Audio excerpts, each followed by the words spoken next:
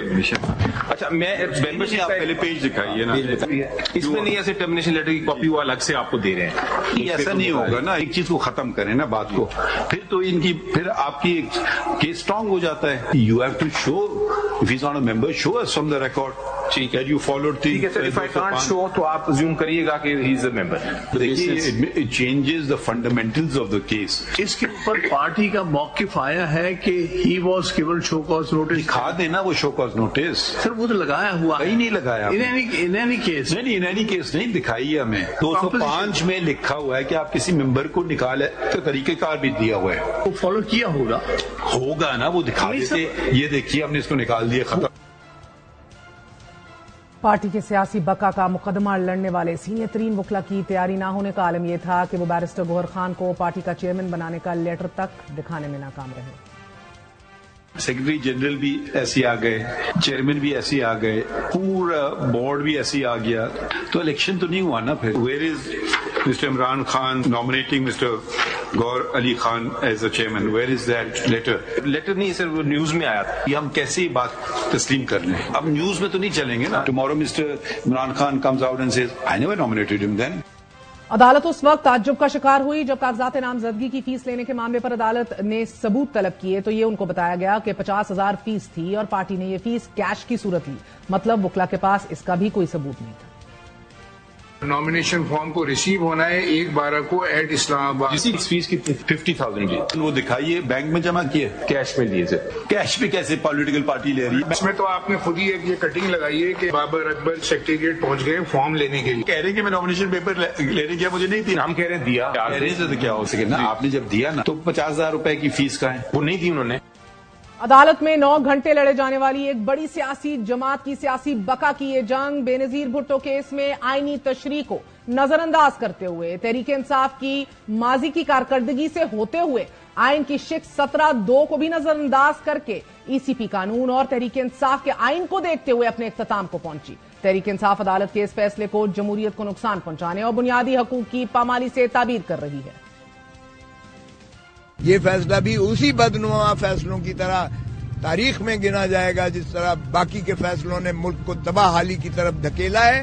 پاکستان کی جمہوریت کو آپ کے حکم نے چیف جسٹس دفن کر دیا ہے. 230 ممبرز کو آپ نے ہمارے سے چھین لیا ہے, اور بلا چھیننے کے ناطا سے کسی کو مول مل رہا ہے, کسی کو بوتل مل رہی ہے, تو یہ مذاق اڑایا گیا ہے. یہ آپ نے, ہم تو آئے تھے شفاف الیکشنز کے لیے لیول پلینگ فیلڈ لینے, آپ نے فیلڈ ہی چھین لی ہم سے.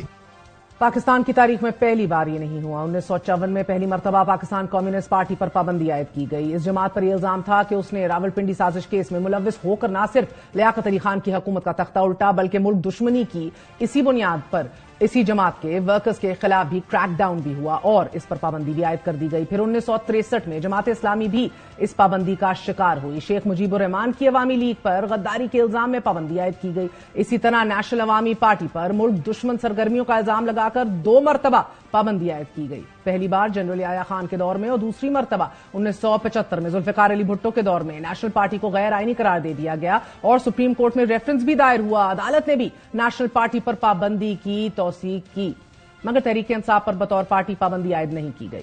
تحریک انصاف سے انتخابی نشان واپس لیا گیا ہے اور الیکشن کمیشن کا کہنا ہے کہ موجودہ الیکشن میں 13 دیگر پارٹیوں پر بھی پابندی عائد کی گئی ہے. ان جماعتوں میں All Party Minority Alliance, Pakistan National Muslim League, Pakistan Aman Party, Bahawalpur National Awami Party, National Peace Council اور پاکستان برابری پارٹی پر پابندی عائد کی گئی. مگر دلچسپ بات یہ ہے کہ ان 13 پارٹیوں میں سے صرف 2 ایسی ہیں کہ جنہوں نے ایک نشست پر الیکشن لڑا, اور ایک پارٹی پاکستان برابری پارٹی کو تو اس کی کیا بات کیجیے, ضمانتیں ہی ان کی ضبط ہو گئی تھیں. بہرکیف ان 13 پارٹیوں کا پاکستان تحریک انصاف سے کوئی تقابل نہیں بنتا. لیول پلینگ فیلڈ کا تاثر ختم ہوتا چلا جا رہا ہے. یہ تاثر بن رہا ہے کہ ایک مخصوص جماعت کو تگڑا کرنے کے لیے دوسری سیاسی جماعت کو کمزور کیا جا رہا ہے. اس کا اظہار پاکستان پیپلز پارٹی کے چیئرمین بلاول بھٹو زرداری برملا کر رہے ہیں. نون لیگ سیاست نہیں کرنا چاہتی. مسلم لیگ اپنے سیاسی مخالفین کو پچ سے آؤٹ رکھنا چاہتے ہیں اور اکیلا کھیلنا چاہتے ہیں. نون لیگ کی سیاست اب وہی پرانی سیاست ہے جس طریقے سے 1990 میں، پھر 1992 میں اور 1997 میں، 2013 سے لے کے 18 تک کس طریقے سے ان کو حکومت میں لے کر آیا، کس طریقے سے انہوں نے اپنا حکومت چلایا. تو ان کا ارادہ یہی ہے کہ یہ اسی طریقے سے، اسی تسلسل کو انہوں نے کنٹینیو کرنا ہے اور پاکستان پیپلز پارٹی انشاءاللہ تعالی ان کے سازشوں کو ناکام کروائیں گے. مریم نواز شریف نے تحریک انصاف کو دیگر انتخابی نشان بھی تجویز کر دیے. یا تو تمہارا انتخابی نشان وہ گھڑی ہونی چاہیے تھی جو تم نے چوری کی ہے، یا وہ پیٹرول بم ہونا چاہیے تھا جو تم نے چلایا پولیس کے اہلکاروں اور انتظامیہ کے اوپر. آج ہمیں کہو کہ میرا انتخابی نشان ڈنڈا ہونا چاہیے یا میرا انتخابی نشان پیٹرول بم ہونا چاہیے، تو ہم الیکشن کمیشن کو کہتے ہیں دے دو ان کو، ہم الیکشن کمیشن کو کہتے ہیں دے دو ان کو.